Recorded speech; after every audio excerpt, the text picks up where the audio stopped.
Yeah, ready to go in 1, 2. Welcome to We Live Soccer. All the best of North American soccer and so much more. This week on We Live Soccer, we travel to fabulous Las Vegas to play a little soccer. Seriously. We'll meet a team that would not die, meet some royalty, and a chat with David Beckham.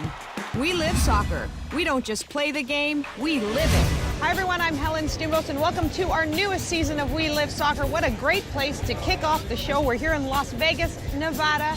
You know, Vegas is known for its gambling, its shows, its sun, and its fun. But there's also an incredible soccer scene here. Welcome to fabulous Las Vegas. It's almost game time here, and players from all over North America and the world are getting ready to compete with everything they've got and party just as hard.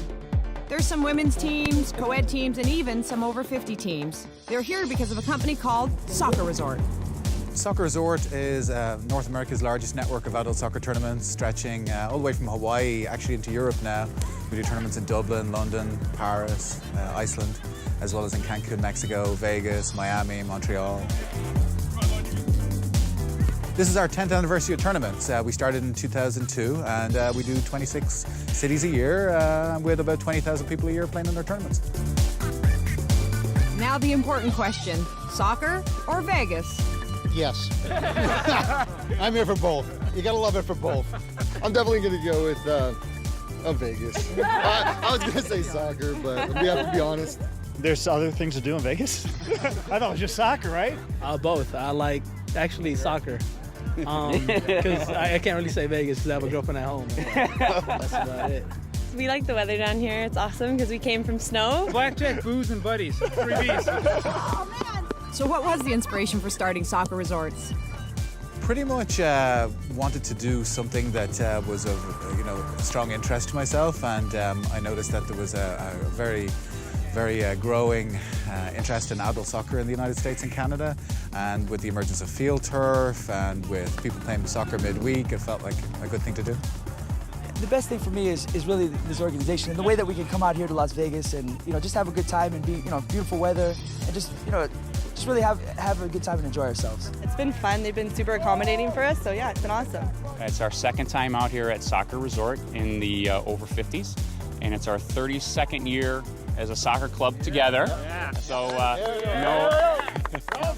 We were really tight-knit group, so it's just been fun to play together. I just love being out here with my friends, the guys that I play soccer with at home. I love playing with Soccer Resort, and we're actually looking to go to more places throughout the year. The soccer's been really good, and we just played our first game and we won, so it was good, yeah. Yeah, we're in Vegas. There are adults from every walk of life and every age group. The only common denominator is a passion for soccer and a little bit of fun. It's very much a lifestyle thing. People enjoy the game, they love playing it, but they also enjoy the people that they meet, the friends that they have, and the places that they go to. So it's really about people, places, and soccer. If you're interested and want to know a little bit more about Soccer Resort, just go to soccerresort.com and you can get all the details.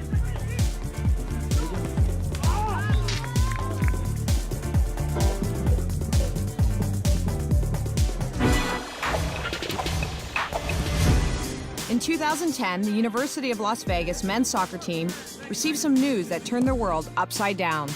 Got a phone call from our administration saying, Rich, soccer team's in trouble, and the state's in trouble. We need to make some cuts. You've got about 24 hours to come up with $2 million. My response to that was, all right, let's give it a try. Joaquin, second ball there. Let's go. I went a little higher up the food chain and called somebody and said, hey, is this true? We got to come up with $2 million. And actually what it turned out to be was I had 48 hours to come up with $1 million. Longtime supporters of the team were understandably shocked. Imagine this. Not only is the funding being cut, but we lost our head coach of the program. He left and went to Louisville. So we're without a coach, without funding, and we got a bunch of kids wondering where they're going to go. It was tough. There was a lot of guys, deciding whether we should stay, we should leave.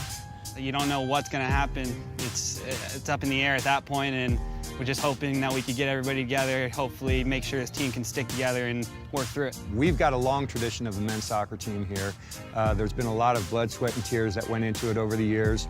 Playing off campus, eventually building a facility right here on campus, and then just looking towards the future. Las Vegas is a vibrant town for soccer. We have over 20,000 kids registered playing in the state, and we just thought that, you know, we can't lose this program. Well, it's critical. It's a element of our community that the youth come out, they watch, they participate at half times. My own children play youth soccer, and not only for Nevada, but there's a 5-state region that this is the only Division I men's program in this region, so it's critical to keep. And critical for young athletes whose only chance for an education would be through scholarships. In my family, nobody has ever gone to college, and I have 2 younger brothers, and I mean, I think it's a really good example I set for them. It's just because if they see that I graduate from college, then they're going to want to be somebody like me. Some were affected by the potential loss of tradition and the pride they felt from the past. It's UNLV, it's the Rebels. Ken Johan has seen the difference graduates of the Rebel soccer programs have made to the community. Soccer is, it just produces good citizens, good people. After the initial shock wore off, a dedicated group band together to look for a solution.